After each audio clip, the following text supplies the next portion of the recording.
They say a lot of stupid stuff when they talk about the filibuster. So for instance, he's the next big bill that in theory will be worked on is HR 1. So it's a bunch of voting rights. It's other stuff too, corruption and everything, but it's trying to make it so the people can actually vote. So he didn't rule out using budget reconciliation to pass a voting rights bill with a simple majority, which would be necessary because as long as the filibuster's here, it's never gonna pass. So that sounds good, except Francesca, I don't see how you could pass it via reconciliation since it has no effect on the budget. So it seems like a way of saying, oh no, I still want things to happen, but he's talking about fantasy land. Yeah. But then in theory, you would then need to break the filibuster to make it pass, and he's talking about it as if it's a must pass. So is that wiggle room? Are we gonna make Manchin wiggle off of HR 1? No. Have we mentioned politicians are slimy? Is that, are you implying that he'd lie? But then, so the new senator from California is like, well, look, if it turns out that the Republicans won't work with us on passing anything, then that would prove to people like Manchin that the filibuster needs to go. But then I would be like, why are we waiting? Because that's not a hypothetical. It's not like, oh, I can't wait to find out if they block everything. No, they're definitely gonna block everything, every single thing. They would have blocked the aid bill if they could have. So I just feel like, is it as simple as Manchin doesn't want anything to happen? Is it at the end of the day, is it as simple as that? Yeah, Emma on the Bituation Room podcast, my podcast, was basically sort of giving me like TMI about Joe Manchin's brain, but which is it's an important breakdown to understand how it works. Not much there, a lot going on, and it's very. It is super opportunistic. It is all about being the contrarian. It is all about being the maverick. It's all about sticking it to both parties, and kind of being a pain in the ass, honestly. So like, I think that I don't think obviously HR 1 voting rights, Republicans are not gonna turn on that.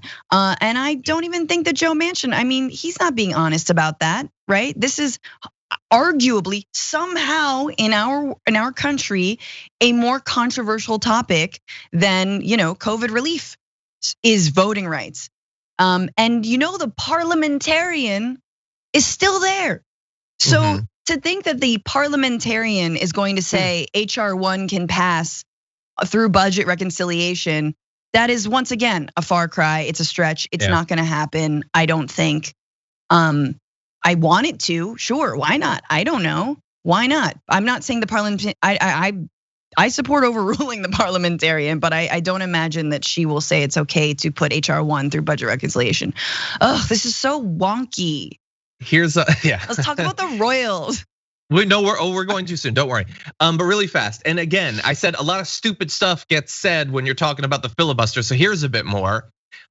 So my thing is, why wait? They're gonna block everything, but are they? According to Joe Manchin, no. They would get on to some things.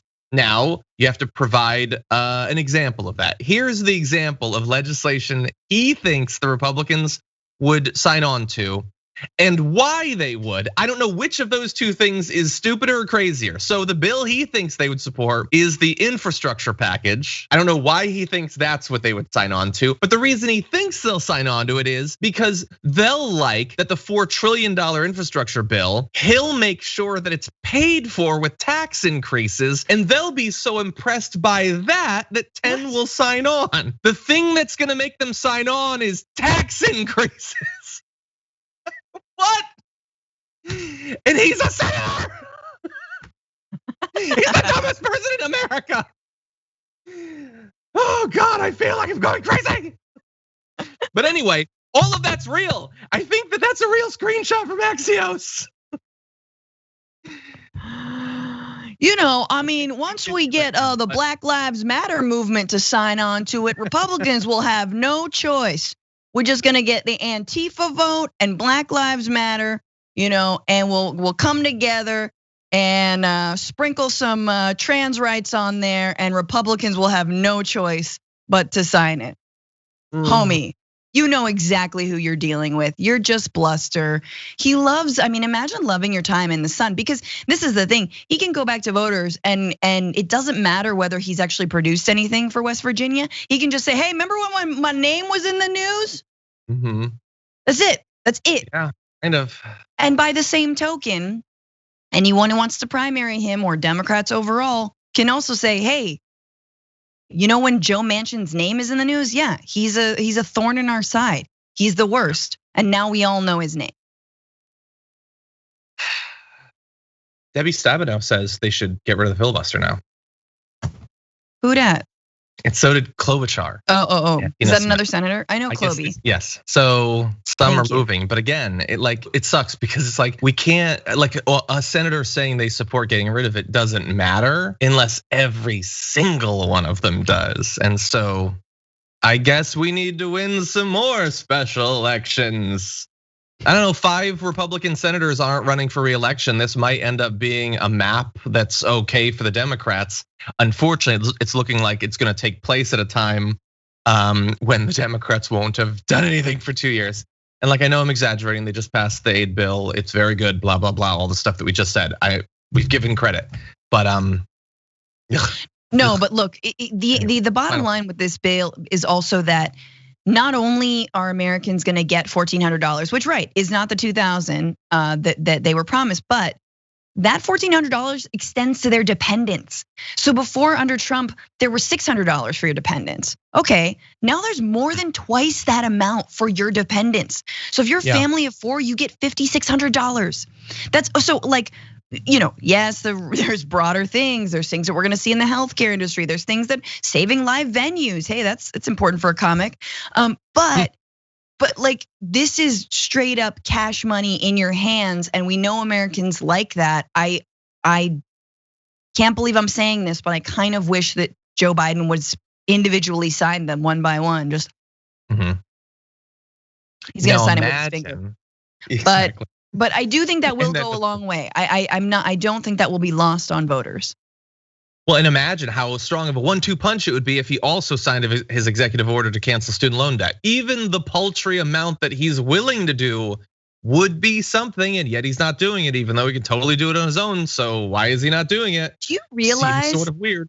Do you realize what an icon? What a soar higher than Bernie Sanders millennial Gen Z icon he would immediately become if he absolved $50,000 worth of student debt. Like, everyone would immediately shut up, sail to a second term if he himself makes it physically.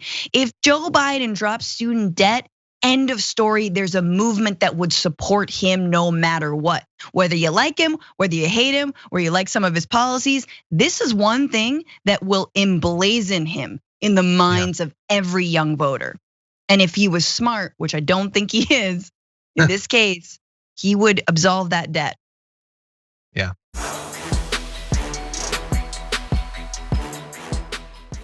Check out the Damage Report podcast each day, wherever you get your podcasts, whether Pocket Casts or Stitcher or iTunes.